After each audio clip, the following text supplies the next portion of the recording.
احمد حبيبي حسين. حبيبي. بس انا كتير ما بطلعش هنا، بس انا متابعك ومتابع المنصه بتاعتك من زمان. حبيبي وانا افتكر قلت لك زمان، تمام، اللي بتسيطر على جميع المنصه، واحنا بنشكرك.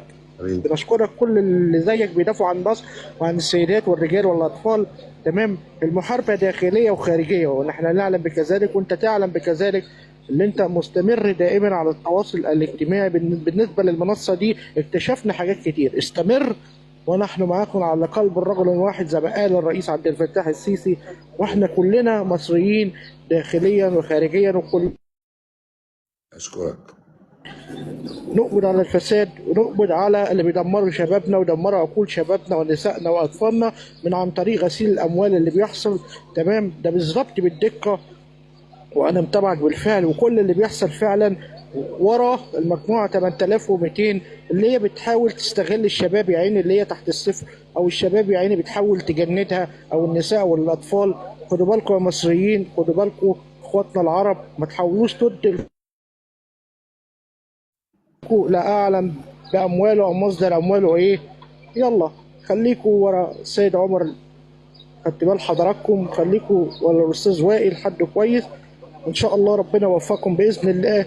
هو شكرا. واكتشف حقيقي الاستاذ وائل اللي هو من تبع منصاته، خدت بالك ايا كان، هو راجل مصري، راجل محترم، راجل مصري، ملناش دعوه نشاطه ايه سابقا. هو حاليا على ارض الواقع احنا شايفينه راجل كويس والمسامح كريم رب.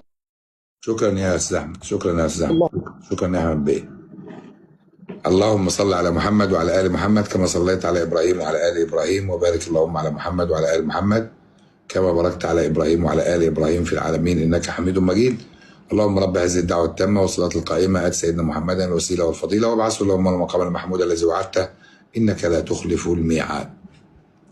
طبعا لازم ننوه على ان النيابه العامه امرت بفحص هاتف عبد المجيد اللي هو جوده.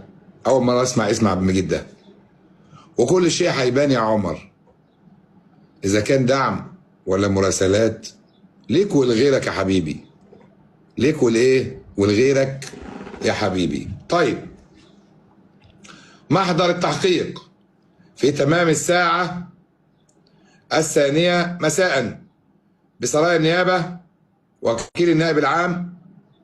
ملحوظة: حيث قمنا بانتداب سكرتير التحقيق،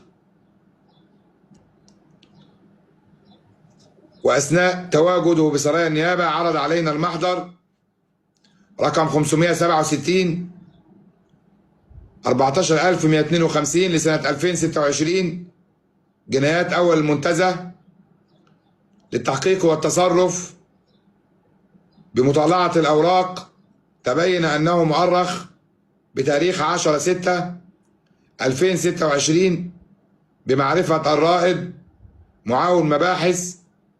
أثبت بأنه حال مروري بدائرة القسم لتفقد حالة الأمن العام، وبصحبة قوة من أفراد الشرطة السريين، وذلك لضبط المشتبه فيهم والخارجين عن القانون والهاربين من الأحكام، وضبط المراقبين والهاربين، وضبط كل من يخل بالأمن العام مستقلين سيارة أجرة ميكروباص مدفوعة الأجر.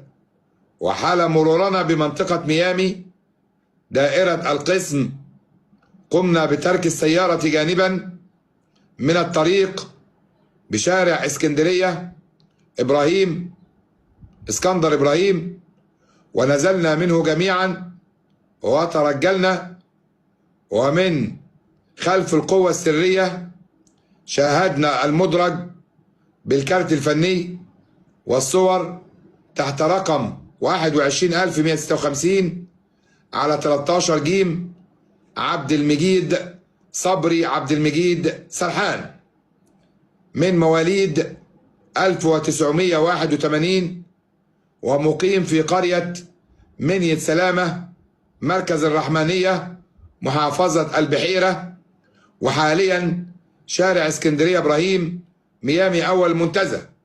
يعني يا جماعة سيادة الرائد معاون المباحث بيقول لا أنه مؤاخذة أثناء بيه، مروره العنوان اسكندر إبراهيم مش اسكندرية إبراهيم. اسكندر إبراهيم نعم. أثناء مروره وتفقده للحالة الأمنية وضبط الخارجين على القانون والفارين من الأحكام والخارجين عن القانون، شاهد عبد المجيد صبري عبد المجيد سرحان من مواليد 81، واللي عنوانه في مركز الرحمانية محافظة البحيرة، ولكنه مقيم الآن في شارع اسكندر إبراهيم ميامي أول المنتزه، قادما في مواجهتنا يسير بطريقة طبيعية وما أن شاهدنا وبأيدينا الأجهزة اللاسلكية، وفطن لكوننا رجال مباحث، قام بالتخلي عما في يده من علبة سجائر أرضا وقام بالفرار.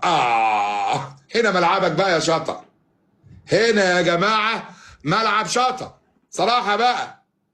سيبوني بقى ايه اتدلع، بس قبل ما اتدلع يا حضرات لازم حضراتكم تكبسوا وتشيروا وتدوسوا على القلب الاورنج عشان شاطر هيتدلع، وهعمل لكم مشهد تمثيلي للي حصل مع عبد المجيد.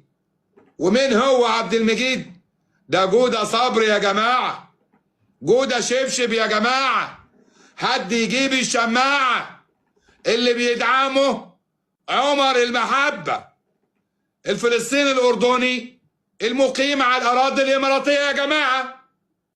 وهنا شاطر يا جماعة ما بيتكلمش كلام مرسل، لا ده شاطر هنا بيتكلم من أوراق القضية دون زيادة أو نقصان، يعني من أوراق القضية. هنعمل لحضراتكم مشهد تمثيلي يا شيخ لولوة للي حصل مع عبد المجيد.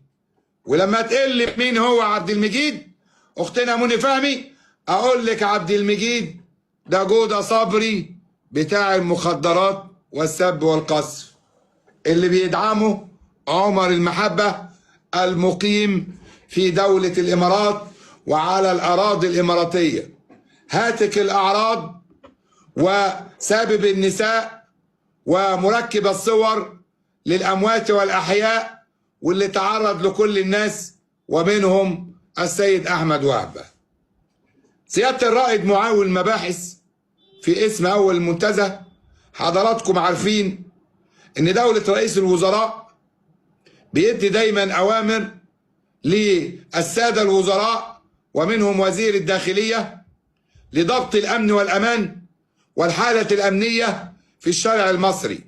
ومعالي وزير الداخلية دائما وأبدا حريص على تحقيق الأمن والأمان للمواطن المصري والمقيم على الأراضي المصرية، وبناء عليه تقوم القوات المتخصصة والخاصة داخل أقسام